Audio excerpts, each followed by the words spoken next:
Ryan. And I'm Julia. And together we are functionally literate. We sure are. Today we are getting started on The Obelisk Gate. Yay! It's by N.K. Jemisin. It is book 2 of the Broken Earth trilogy. Julia and I really enjoyed the first one, so we're moving on to the second one. This book also won a Hugo Award. She just has stacks on stacks of Hugo Awards. Yeah, no, the whole trilogy won a Hugo Award each. Amazing. Yeah. And I can see why. Yeah. You know, 100%. Um, Not far into this book so far. I mean, we're just doing the first 3 chapters in this episode. yes. But I will say that I'm like, not, and I loved the first book, but I'm like really, really enjoying this. Questionably, like more than the first already. I could see why. I agree. And we'll probably get into why in this episode. And certainly in the next one. We're recording 2 episodes today for posterity. For posterity, it's January 15th, 2024. Yes. And it's fucking freezing. It's 0 degrees outside, literally. It's like -8 Fahrenheit. Right yeah. now. Yeah. And Julia, out of the kindness of her heart, brought blankets. So we're very nice and cozy in the Midwest studios today. And Chris has a hat on. Yes. To stay warm. Our audio recordist, Chris, he's got his hat on. He says that's all he needs. As long as his head and his ears are warm, much like George Costanza, he will be fine. I love it. Thanks to Midwest Studios for letting us use the recording space.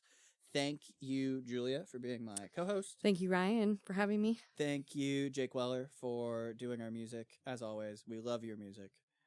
If you like the music that you heard in this episode and all of our episodes, all done by Jake Weller, check out his album Wasting Time. That's on Spotify, probably other places too, but I've got a Spotify link in the description.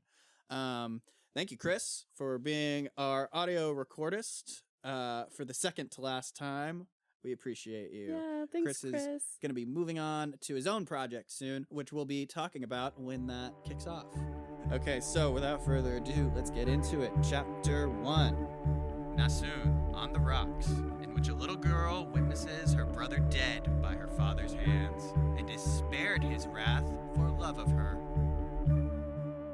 So, yeah, this book kind of just jumps right back into things. It does. And it's interesting because you're going back in time, but you're going to the perspective of Nassun,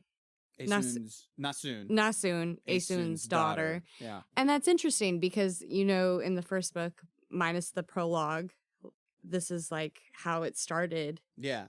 Well. So this is what I think is the most interesting about this chapter, because literally the whole last book we were like, what happened? How did it happen? Why did it happen? Chapter 1 of this book, it's like, here you go. Here's the information. Here's why he did it. Oh my God. I know. And it like to get the answer that you know, not that it was like driving me crazy to know, like I figured, you know, okay, he killed his son because he's a bigot and, you know, whatever. But, like, to, like, hear how it actually plays out, it's distressing. Yeah. So, Nassun, she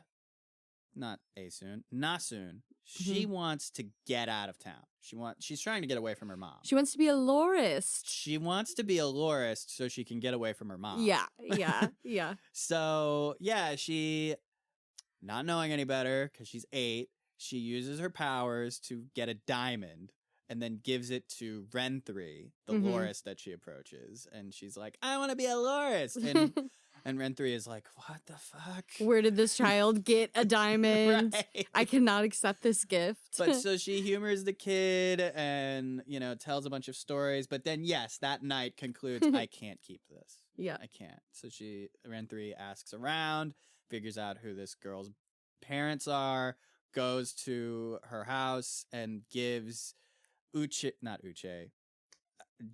Jija is dad's name. Yep. Jija, Ren'Thri goes to Jija and tells him everything that's up and hands him the diamond, and he's like, this is really fucking weird. He's gracious about it, but then, like, privately, he's, like, stewing about it. Something ain't right.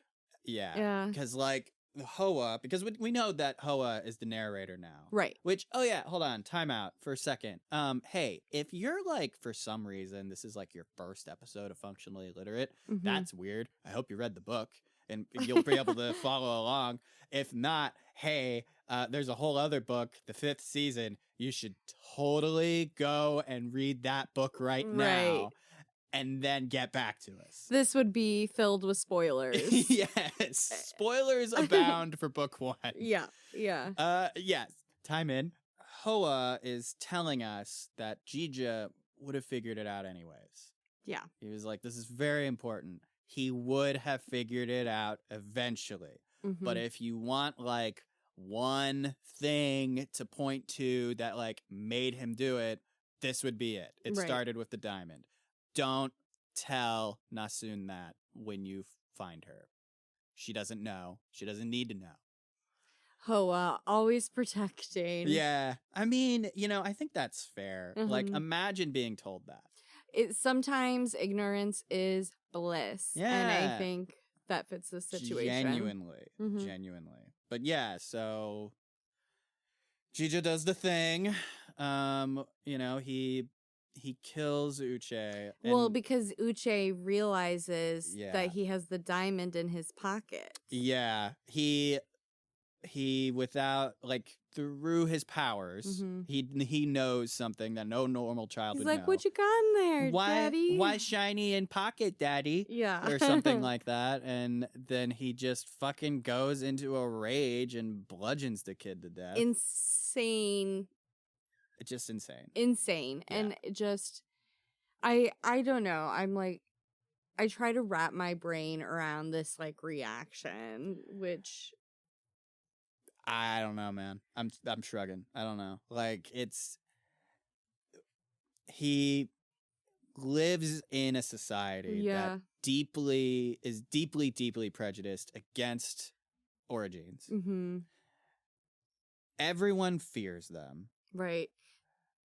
I don't know what a person could be told or believe about origins that it would drive you to kill your own toddler. Genuinely, and like it being an instant reaction, like almost just like I mean, I think it was sheer rage. Yeah. Honestly, because he had a different reaction with Nassun. Well, and it's interesting it being in the very first chapter too, because throughout the first book you're told time and time again, okay, this is what people feel about origin and like Mm-hmm. how terrible they are, and you're picking this book up and then it's just like getting hit in the head again with a hammer, being like, do not forget that this is how people feel about. Yeah. It's just like an immediate, know. It's like, oh yeah, hey, remember this thing that happened? Yeah. It happened. It's horrible. Yeah. So yeah, he beats his son to death, Mhm. and Nassun comes home like immediately after the deed is done. Like, he is still standing over the kid. Yeah.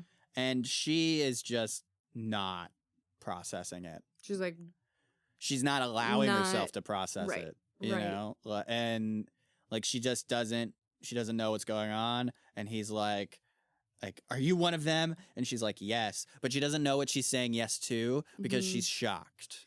But don't they mention something about like realizing her saying yes to him in that moment like saves her life? Yes. Yeah. It absolutely does, because she's just like honest about it. Yeah. And gosh, it's just so it's like him sad. being lied to by Asun, like all of this, like her telling the truth in that moment is what saved her. Yeah. And so she goes over to him and like puts her head on like, his torso. Yeah. And then like that kind of helps to remind him that she's his daddy's little girl. Yeah. And he does this thing that I thought was like an interesting like tidbit. Basically, like he puts his fingers on like the nape of her neck, and that helps calm her down.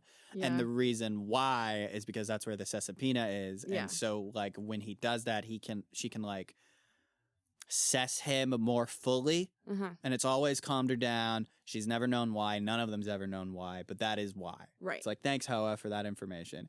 There's also a bit of information about Lorists in this chapter early on when we're talking about Renthri, because it's really, like, I thought that was interesting, too. It's like Renthri's role in this story is very small, but it's pivotal, and that's why I mention it. It's like, oh, okay. And so now that Gija's calmed down a bit, he's like, pack your things, we're gonna go. I'm gonna take you somewhere where you'll be better, where you can be my little girl again. Yeah. Right? And she's okay to go because she just doesn't want to be with her mom. Like she straight up asks, is mommy coming too? And he says no. And she's like, okay. That's all she needed. Just like, okay, we're getting away from mom. Great. Do we are we told how old she is? I'm pretty sure she's 8. I'm pretty sure Hoa straight up says, like... Because I can't remember that. Well, so as I recall, Renthri was like, I cannot accept the diamond from a little kid that wants to be a Lorist who's almost definitely going to change her mind about what she wants to be in a week. Yeah. And Hoa's like, to be fair, she's right. Like, a week or two ago, she's 8. She wanted to be something else like a week or two ago. Okay. So she's just a baby. She's just a baby. Yeah, just a baby.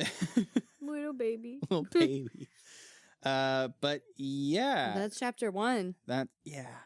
So that's how the chapter ends, with them like packing and leaving, and then there's a little end blurb. There's like at the end of most of these chapters, there's something at the end of the narrative. So this one is, in the days of Jamaria, who died in the season of drowned desert, it was thought that giving the last born to the sea would keep it from coming ashore and taking the rest. This is from The Breeder's Stand, which is a Loris tale recorded in the Hanal Quartant, which is the western coastals near Brokaw Peninsula. It is apocryphal, which means that it's not like accepted stone lore. What do you think this means? What do I think this means? Tell me. Well,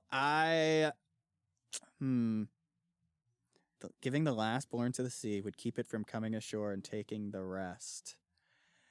This seems like a thing about like evil Earth again. It's like, give the sea your last born child, and the Earth, or the ocean rather, won't take your whole family. Like maybe applied to, but not in this way. Like thinking about Nassun and Uche. Yeah. Killed. Uche would have been the last born. Right. That's a point. Yeah. And then make that connection. But I did jot down info about the season of Drowned Desert. Okay. So this book, like the last book, has the same 2 appendixes at the end. So it's got like all of the definitions that you would need to understand what shit is. And then also like that appendix about all of the seasons that this society has like recorded, and like it's in living history memory. So the season of Drowned Desert and the Eggshell season, it is a 5th season that's supposedly happened like 25,000 years ago, not mentioned in the appendix of seasons.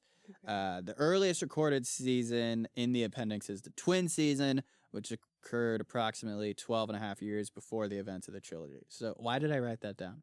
Oh, both of these seasons, the season of the Drowned Desert and the Eggshell season. The Eggshell season was mentioned in the chapter itself, because the Eggshell season apparently like the Lorist people, the original Lorist people, like their bones got brittle because of the Eggshell season, and so like they always had this reputation of being like brittle boned people, like well after the fact. Interesting. Yeah. An eggshell, brittle eggshell, brittle bones. Yeah. Anyways, so that sucked. That was real sad. Let's move on to chapter 2. Yep. You continued. Picking up where the story left off, you were tasked to summon an obelisk and succeed. Also, you attend an advisory meeting. So, Alabaster wants to know if we'd ever heard of a moon, which was a really dope way to end the last book. Yeah, because that was what I was wondering. I was like, what the hell's a moon? We got one in our, on our planet, but So you still don't think this is our planet, do you? no, I mean it is. It probably You think it is our planet? I don't know. Because I remember like last time, so we said it would make sense because of the, balconies and all these things. But who's to say that another universe out there doesn't exist that has, some of the same infrastructure that we have? If I'm being honest, I feel like if it was another planet, they would have had a better solution than toilets. That's fair. They could have thought of something more fun, maybe. Yeah. Like, I don't know. Like, I mean, I feel like... no, it probably is Earth. Think it's probably... I think it's probably Earth. I think it's probably Earth. You don't think of it like that, though. You think of this as another world. Yeah, 100%. Like, I realize that it probably is Earth, but my imagination has it not there. Yeah. So... this chapter, it picks up where the end of the last book left off, which is continuing this conversation where, so let's remind ourselves what happened last time, right? Like, he was like, I know why you killed our son, but I'll never forgive you for it. Yeah. On and on. And then he's like, tell me, have you ever heard of a moon? And she's like, a what? And he's like, a satellite. What the fuck is a safe light? No, it's a satellite. And he's like, I'm not going to bother to explain this to you. I know that you have someone with you that can explain this to you. It was Tonki. Yeah. But he didn't know her name. Right. So he was like, I know that you have someone to explain this to you. So just like have her explain it to you later. Yeah. He's very critical about like how little we know, and then like he starts like ripping us a new one about like how we were behaved when we were in the fulcrum. Right. It was like always listening to your guardian, blah blah blah, and we're like, hey, everybody had to. Yeah. What choice? Right. And except him. And he knew that though. Like when that was when Nassun said that, he was like, I'm sorry, you're right. Right. You're right. He's just a little bit not over some of the things that have happened in the past. And you know what? I don't blame him. I really am curious to know what's been going on with him the past 10 years. Oh, I know. Like, he doesn't look so good, Ryan. No, he doesn't. So this chapter gets into that a bit. It talks about how he is slowly turning to stone. Yeah. And how his stone eater friend is eating him. Literally eating him. Yeah, like he has no fingers. I think his left hand or something is missing his left arm is missing the whole hand. And it's just like a stone nub up to like the forearm or some shit. Can you imagine? And I think they maybe talk about this later. That you got your little calm, you're underground, you're chilling, and then this man shows up with a stone eater who is eating him, and he's missing limbs and arms, and you're just like, the fuck? Yeah, so after this conversation, here? like she talks to Lerna about it. Yeah. Lerna's the doctor. Lerna explains how he just showed up in the middle of town one day. So in the middle of town, there is like this giant crystal. Yeah. Right. Oh yeah. So like this entire underground comm, it's in a gigantic geode. Yeah. And some of the crystals in the geode have been hollowed out for people to live in, and some of them have just been sheared off like at certain parts so that way, people can move around or be on top of them. So in the center of the comm is one of these places. Like it's the top of it's been sheared off, and there's steps to get to the top of it, and it's like a town square almost. Yeah. And so he and the Stone Eater just appear there. They just appear there, and like they try to get rid of him, but then he like shuts everything down for like 30 seconds. Yeah. Scared the shit out of everyone, and they were like, "Okay, you can stay." Yeah, I know. And it's just this decrepit man. Like, you're just like, who does he think he is? He's a 10 ringer. Yeah. And that's what Nassun says. She's like, he's a 10 ringer and an asshole. Give him whatever he wants. I know. I love it. And now he's just taking their medicine and just sitting there getting eaten by the Stone Eater. And yeah. And, so he... And doing other things. Quelling shakes or whatever. Yeah. So her conversation with him, the important thing is like, I need to know if you can summon an obelisk, because if you can't, I need to find someone else who can, or I need to just do whatever I can myself. He's totally just trying to like piss her off also, because he knows that she can summon an obelisk, I feel like. Maybe. I don't know. He's like, well, I'll find someone else who can do it if you can't do it. Because, like, what incentive does she have? Like, she's trying to find her daughter. Like, yeah.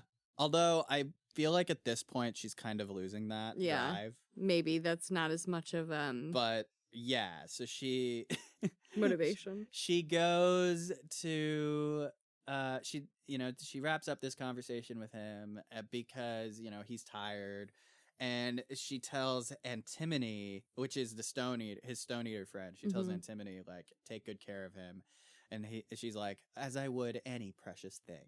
Oh my god. It's like, what? So yeah, she talks to Lerna about it a little bit. And then Lerna and us, we go to see Ika. Ika is the leader of the comm. She's also an Origin, although she refers to herself as a Raga, like as a use cast. Yes. Which as I recall, Asun was very jarred by that. She did not like that. She didn't like it, and I don't think had ever met anyone who referred to themselves like that. Right. So yeah, they go to Ika's place and they're waiting outside, and there's like 2 people like already waiting outside. And then like Ika comes out and is like, "Oh, good, you're all here. Come on in." This episode is brought to you by the Greg Bush for House District 50 campaign. Greg Bush is a registered nurse's advocate, proud union member, husband, and father who has called Columbia home for 18 years as of this May. I know him from church, and I co-starred with his wife in a Maplewood Barn production last year, The Crucible. She played Tituba. I played Reverend Hale. And now Greg, is running for House District 50, which is in Southern Columbia. He worked his way up the ranks at MU Healthcare and put himself through school to become a registered nurse after starting as a janitor in 2006. He's running as an advocate for patients and nurses since he's been on the front lines of watching the outcome of extremist politicians in Jeff City. He has 3 children, 1 a graduate, with 2 children still in Columbia Public Schools. He will be a fierce advocate for public education in Columbia. As a member of a working family, he already has the endorsement of 2 of the largest unions in Missouri since he's a union member and has been for nearly a decade. Check him out at Greg Bush for House District 50 on Facebook, Twitter, and Instagram. Please consider voting for him in November. And if you can't vote for him because you don't live in House District 50, consider donating to his campaign. I have an Act Blue link that will be included in the episode description. Back to the show.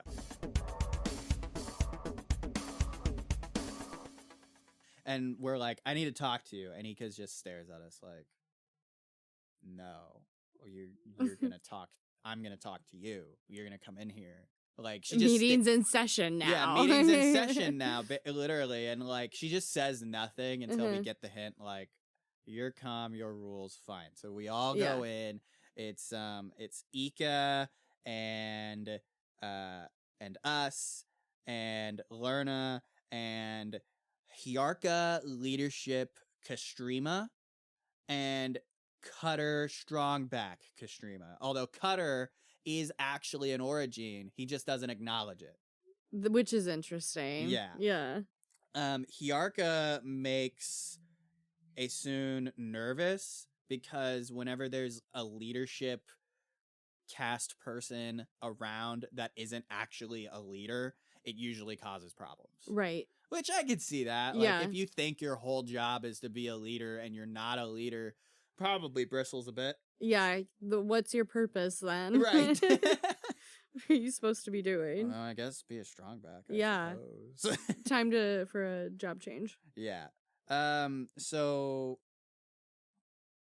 they of words, I'm spacing. How did this conversation go as you recall it?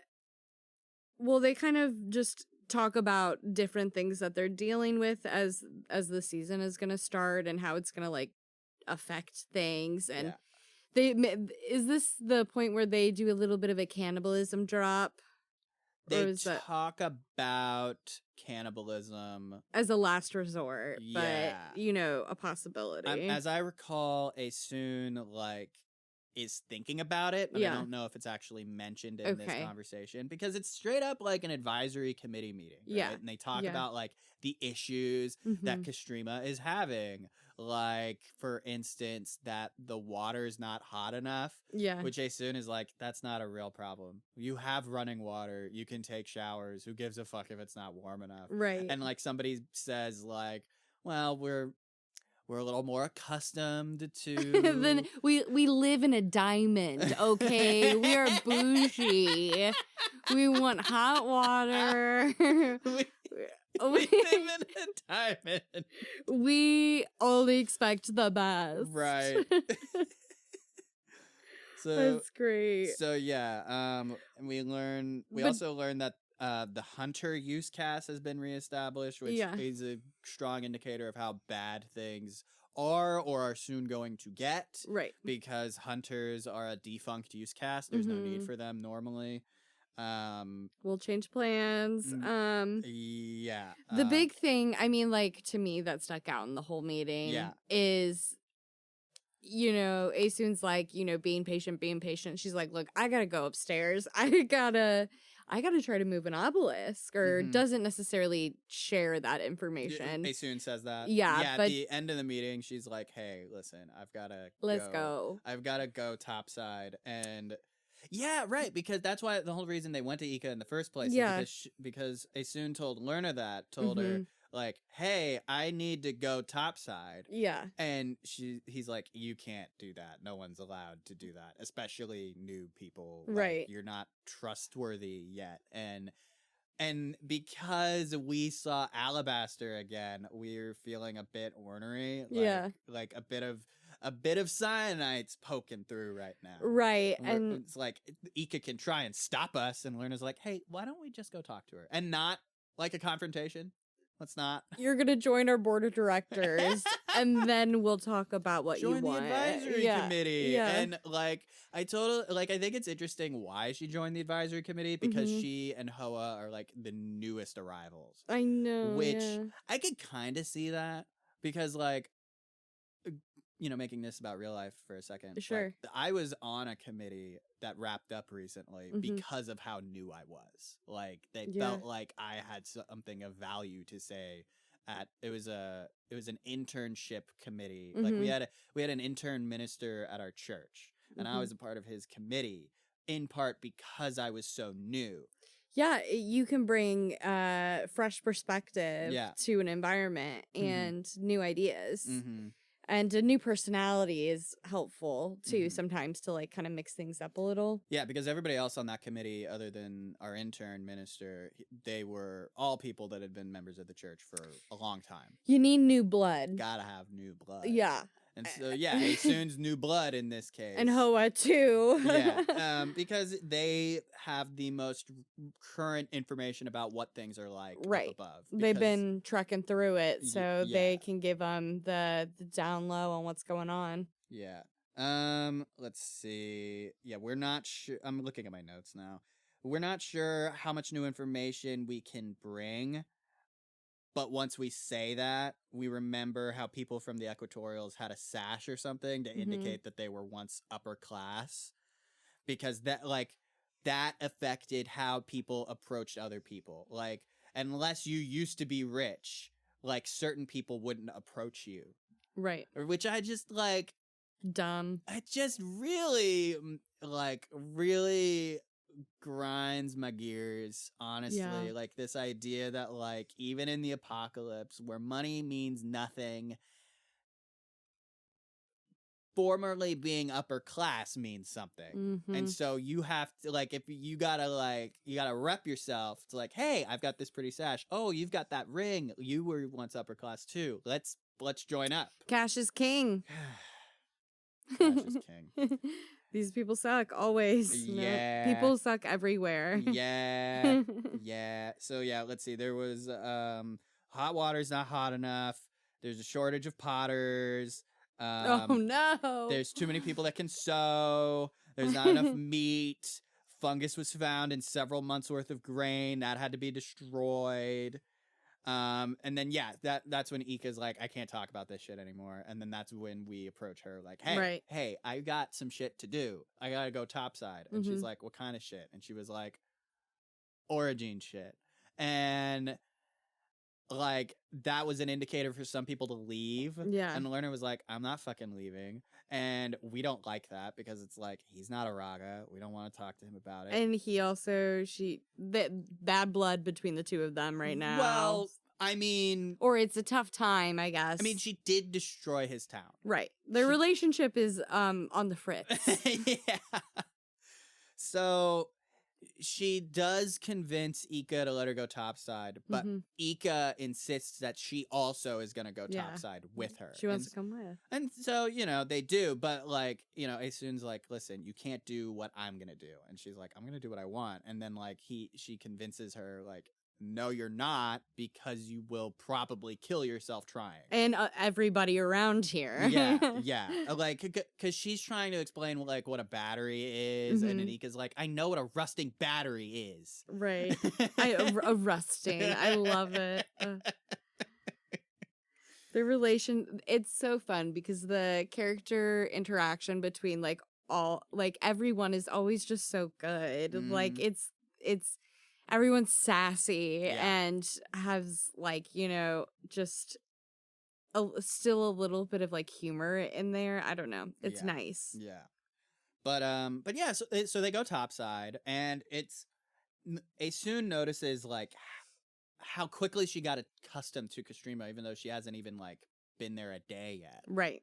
Like she things start to get quieter, and then like the air starts to taste different in her mouth.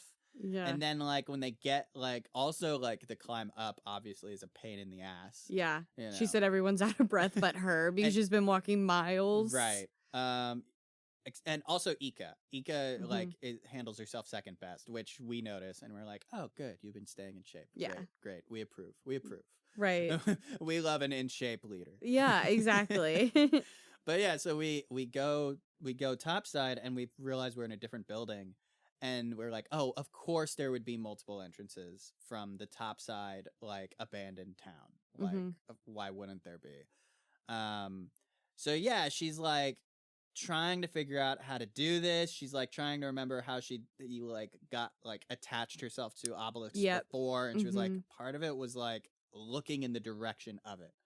So like Alabaster's like summon the topaz, right? Which is one of the obelisks, but she doesn't summon the topaz. She summons the onyx. Yes. Which apparently each obelisk feels different when you like attune to it or whatever. Right. And like the onyx was much more foreboding and powerful, and like when she summoned it, like everything around the onyx like boomed. Yeah. And then like it started making its way toward her, and she was like, it's gonna take like months for it to get here. So then she looks for the topaz and summons that, and that one's much easier. And she's like, I think Alabaster got this one ready for me. Right, which is interesting because he just doesn't realize that she's still so powerful, or maybe doesn't think she was keeping up with her origin. Yeah, and so then she and Ika are like talking about it a little bit. Like Ika can assess what she did, but she's not sure what she assessed. And she's very careful about what she says because she doesn't want to talk about it around the stillheads. Right. Like, I love that, the stillheads. The stills. Can't talk about this shit with the stills. It'll freak them out. Which that also was something I noticed. Lorna referred to people as stills, which really bothered Asun. Was like, I've never heard him talk like that. He's saying raga, he's saying stills, and like she has a thought at one point like, he used to be such a nice boy. And now he's obsessed with what people can and cannot do, and labels. Yeah. But so the chapter ends with Hoa is feeling nervous. And is Yeah, like, he doesn't like it. We need to go. It's not safe here. Yeah. Like, I'm scared. And like, Asun's like, you're not scared of anything. And he's like, I'm afraid of things that will hurt you. I know. He is the sweetest boy. I love him. I want to protect Hoa at all costs. You don't Even need though protecting. he's a little bit of a looks kind of like a freak, like Yeah. he's still sweet. Yeah. So we go, chapter ends with us going back, all of us going back down below with the intention of talking to Alabaster about what we just did, assuming Right. he doesn't already know. Yep. Yeah. And that's chapter 2. And there's an end blurb. I want you to read this one. Okay. Oh God, here we go. Before gather into stable rock for each citizen 1 year supply. 10 rullets, RULL Rulets? rullets. I don't know. 10 rullets of grain, 5 of this is a kind of bean, Lentil? LGUME legumes. Legumes. This is he did 5 this to embarrass me. I did not do it to No, I'm embarrass just you. kidding. I'm totally joking. A quarter trade it dry fruit and half store it in tallow, cheese, or preserved flesh. Oh God. Multiply by each year of life desired. After guard upon stable rock with at least 3 strong-backed souls per cache. 1 to guard the cache, 2 to guard the guard. Tablet 1 on survival, verse 4. Ugh. So it's literally just instructions on what to do. Yeah, the flesh of preserved flesh. Well, I mean, it doesn't specify human flesh. Okay, but when do you ever refer to like a cow meat as cow flesh? I mean, leather is flesh. I guess that's true. I went straight to humans and was like, no. Sure. I think it's interesting, this idea of like you need guards to guard the guard, which really just means look at the guard. Like, hey, don't eat the food. Yeah. And then realistically, that guard is looking at the other 2 guards like, hey, don't eat the food. I'm watching you, who's watching him, and you all better. I mean, that's why there's 3 of them, Yeah. right? Like... Love it. Oh, gosh. It's so bleak. I know. Anyways, chapter 3. Schaffa, forgotten. Of the death of this guardian, reborn as something monstrously angry. Also, of the obtaining of his first new grit. So we get a Schaffa chapter. We sure and do. our explanation for that is Schaffa is also you, or he once was. Yeah. Because like that's how chapter 1 starts, right? Like you are Asun, and Cyanite was also all of these people that have influenced her, and Demaya was all of these people that influenced her. And so like you are all of these people. Yeah. And you are also Schaffa, or you used to be. He's something else now. Yeah. Schaffa is not who he once was. Yeah. Old Schaffa's dead. Yeah. This chapter was nuts. This chapter was nuts, and it's for reasons that like. So we're gonna be speculating a lot, with this chapter, right? Because we learn a lot about guardians in this chapter, right? So it explains what happened to him, right? So when Cyanite destroyed the island and kills her child, it kills everyone, really. Which I just want to point this out Yeah. because I thought it was interesting. Schaffa was saying like, doesn't she know I would love her son as I love her, and put him so delicately into the wire chair. Yeah. What the fuck, Schaffa? Schaffa thinks that's the right thing to do. I know. And that's what it's just, you're like, oh my God. Just a reminder, guys, the wire chair is what you put a node maintainer in, which is an origin whose like brain has been lobotomized. Yep. So that way all they can fucking do is still quakes. Yep. So they live no life. Yeah, they don't know. They're essentially enslaved to the government. But yeah, so in this moment, like she attuned to an obelisk, which Schaffa on recollection should have been like, I should have been more aware of that obelisk, but it never Right. occurred to me that she would have actually tried to use one. Yeah. And so like once she connects to it, she, her powers are supercharged, and she at that point can literally control the air. Yeah. So like she just like force pushes him back, like out of the, I think they were in a ship at the time. Yeah. Yep. Out of the ship, and like one of the other guardians with him like isn't so lucky, like his head gets sheared off on the way out, but like he just goes flying out, and his body is broken on the rocks in the water. Yep. And like he starts to fall into the water, and he's drowning, and he's gonna die, and he's scared, and that's a bad thing for guardians because. So what do you think spoke to him? I have a thought. I don't know I have no idea what spoke to him. I don't have a hypothesis, so I want to hear what you think. I think it was Evil Earth. I think Evil Earth fucking spoke to him and was like, if you want to live, I can make that happen. And like he was so terrified, he wanted to live, he let it happen, so Evil Earth filled him full of all this power. I'm alleging. Something literally filled him full made of power. a deal with the devil. Yeah. Literally. Yeah. So like filled him with all of this power, like he was able to like with all this power, his body like circumvented like the traditional like oxygen exchange process with his lungs. He was suddenly able to with his lungs breathe like get the oxygen from the salt water, but it wasn't like enough. It was like just enough to keep him going, but he could still feel his brain dying, like his brain cells dying while he was doing this, like trying to get to the surface. Which, as an aside, so I found out about something recently. So there was this science experiment done sometime this century.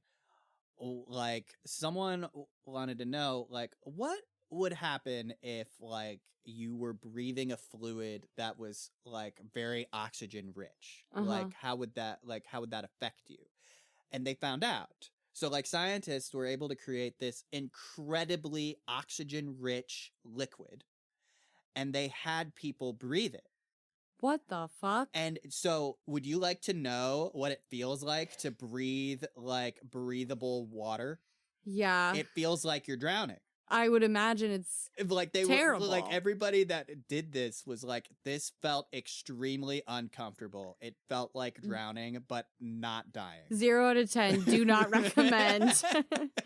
So that's what happened to Schaffa here. Yeah. He was still drowning, but then he gets to the surface, and then with like all of this new like fount of energy, he literally swims back to shore. Not to the island, to the mainland. Yeah. He swims back to the fucking mainland. Do you know what I thought of when I read that he was like swimming back? Yeah. Do you remember the SpongeBob movie? Of course. Do you know the scene with David Hasselhoff? Yeah. Where he is just like a solid plank propelling through the water. That's 100% what I visualized. Like Schaffa is just like not even moving his arms. He's just like speedboating along. I don't know why. So yeah, like so this is.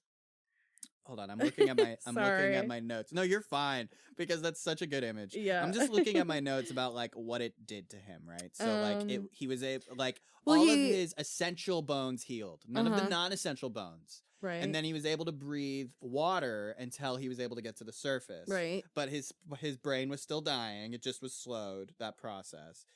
And then the narrative says the man that we knew as Schaffa is gone. Yep. He is replaced by a man, quote, with a habit of smiling, a warped paternal instinct, and a rage that is not wholly his own, driving everything he does from this point on.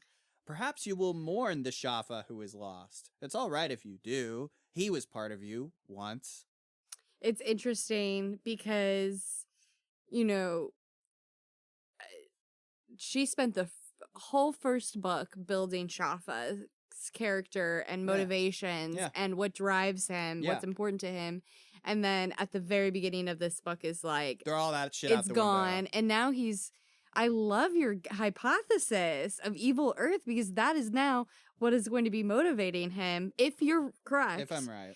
the rest of the book, he's motivated by something that does not necessarily belong to him. Well, I'm not sure what else it could be. Because Yeah, they talk yeah. about how, like, guardians are children of origins that aren't origins. Right. Right? And so they still have, like, that connection to the earth. And, like, the voice that spoke to him just was so foreboding and evil sounding in my mind. I knew it was nothing good. No. But yeah, so he makes it to shore, and he has, like, no fucking memory, and this old fisherman finds him. His name is Litz. Yep. I liked his name, Litz. Litz is a good name. I liked Litz's attitude, too. Like, he's just, like, such an old man. He's I like, know. yeah, I've got children, I've got grandchildren, they're all idiots. This one is kind of smart, though, this one grandchild. The one that's dumb had all the babies. And so I'm hoping that his kids aren't all dumb. Yeah. Yeah. And so, yeah, this guy takes him home just like being nice, really. He's just like, okay, I'll take care of you. I'm gonna take you home. And so he does. And he also does like say too, he's like, also, I hate origin. Like, oh yeah, he's not even just scared of them. Like, it's with everybody else. Yeah, he hates them. Yeah, because Litz was like, what happened? And all Schaffa can bring himself to say is Raga. Yeah. And that was the only explanation this guy was saying. And he said some like slurish bullshit that I don't remember off the top of my head. He's just spewing hate, this yeah, man. He said like something about like how evil Earth should have killed them all or something. Or like how like the stillness should have slaughtered them all by now. Something like that. Right. Something crazy. But yeah, no. So Litz takes Schaffa to his home. Schaffa's out of it for a day or two. He gets to rest. Yeah, and so like then when he's like comes back to himself, comes back to his consciousness, a boy comes to him with his clothes, which is now like ruined. You know, saltwater.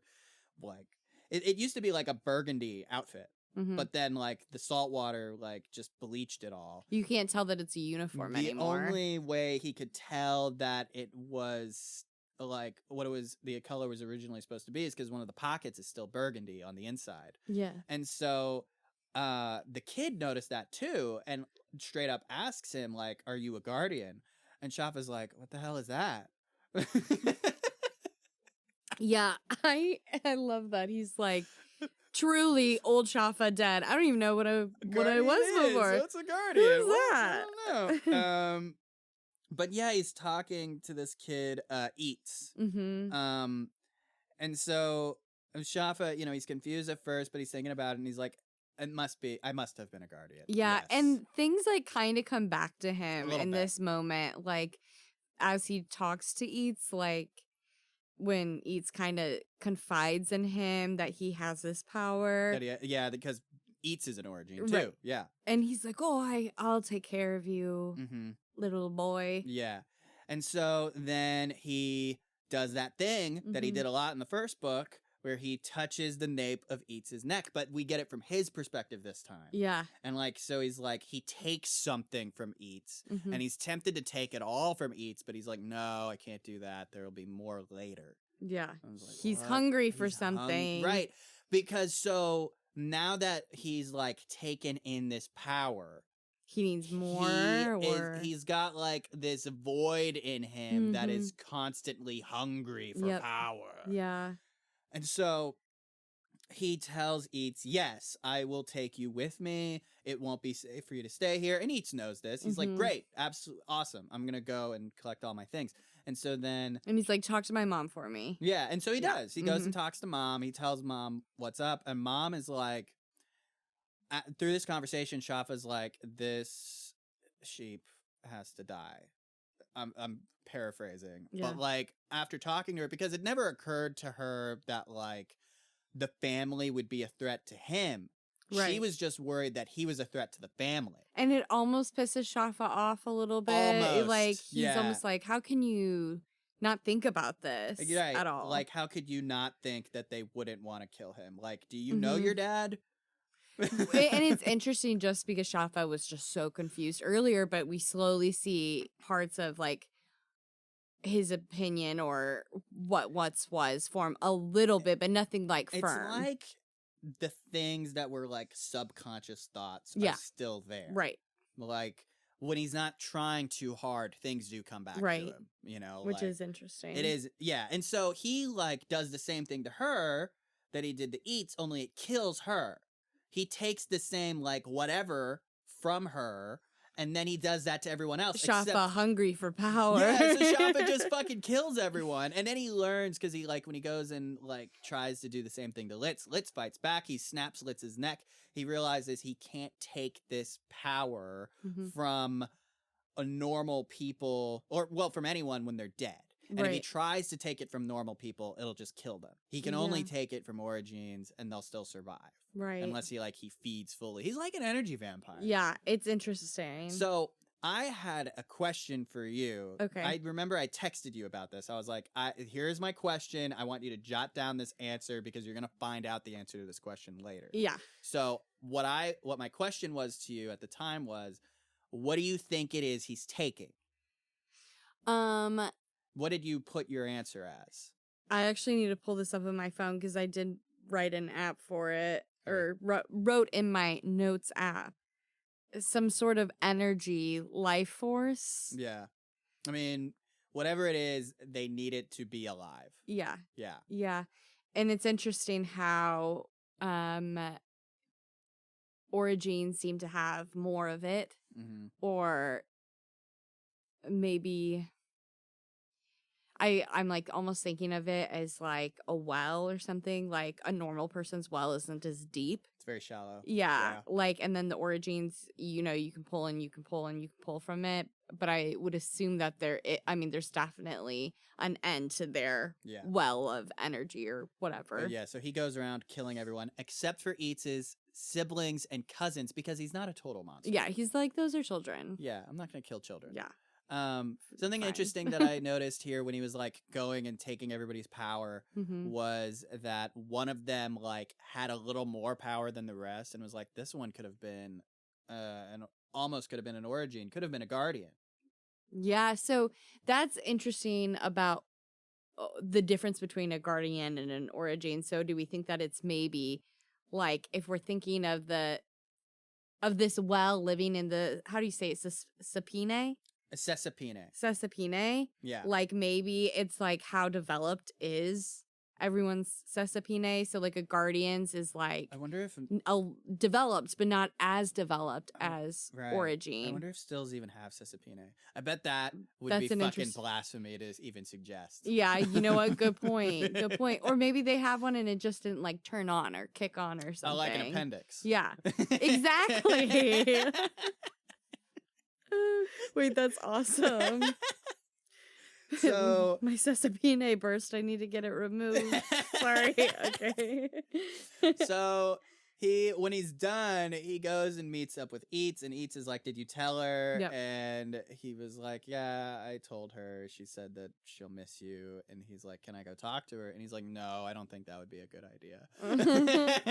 I think he said something like, "It's best to keep these things clean," or something like that. Yeah, because like, in his mind, he's thinking, if he saw, I gotta kill him too. And I don't want to do that. Right. Like, so they just leave, and he's like trying to think about where he needs to go. He's forgotten about the fulcrum, but he believes there's something he has to do in the south. And so what do you think that is? What do you think he has to go do? I'm not qualified to answer this because I read too far. Fair enough. So this I'm sorry. No, you're fine. So that's how it ends. Yeah. And then there was a little end blurb. This is a quote. This is the last recorded words of Emperor Matshati prior to his execution. Don't be fooled. The Guardians are much, much older than old Sanze, and they do not work for us. They work for evil Earth. Sorry. No, but I think that makes a lot of sense. This idea that Guardians are like several centuries old. Yeah. Like that's kind of the impression I'm getting. Like the cardinals, or. What do you mean? I don't know. I think of them. still as like some sort of leader, or like like how in religion or in the Catholic Church, I guess would be the easiest answer here. It's like these people, the top power, top dogs. Yeah. So- Except they live a normal lifespan. I think the Guardians. Oh, you think that these are immortal I people? think- You think Schaffa's like I don't think- centuries old? I don't think they're immortal. I do think that they have like extended lifespans. Yeah. For sure. I think it would Okay. explain why they've been able to stay in power for so long the way that they have. Yeah, that I mean, that totally would make sense. Yeah. Interesting. Okay. So like I just this chapter, it has a lot of implications for just like Guardians. Right. Like what the and it raises more questions than it answers. It totally does, and I think I've wondered about. I mean, Hoa obviously for a long time. I wondered about him, but I thought I knew what he was. You thought there was a connection because of the ice white eyes that Yeah, yeah. Schaffa and him have. Yes, and so I like wondered about that, which like answered. Okay, he's a stone eater, whatever. But like still, the connection between all these things is not clear. And Guardians, I had so many questions about like where did you come from? How Yeah. do you have the power that you have? Yeah. How are you different than Origin? Because you have some sort of power, but not power that is seen as violent And or. the fulcrum sticks like an implant in their brain. Yeah. And I thought, are this- they made or they born? You know what I mean? both? Yeah. The fulcrum does something to them when they're discovered. Mm-hmm. If not outright kills them. Which is similar to Origin. Yeah, for sure. So interesting. Seeing parallels between these different like. Yeah. I don't know. Okay. So that's this episode. And we did it. We did it. Bye guys. Bye.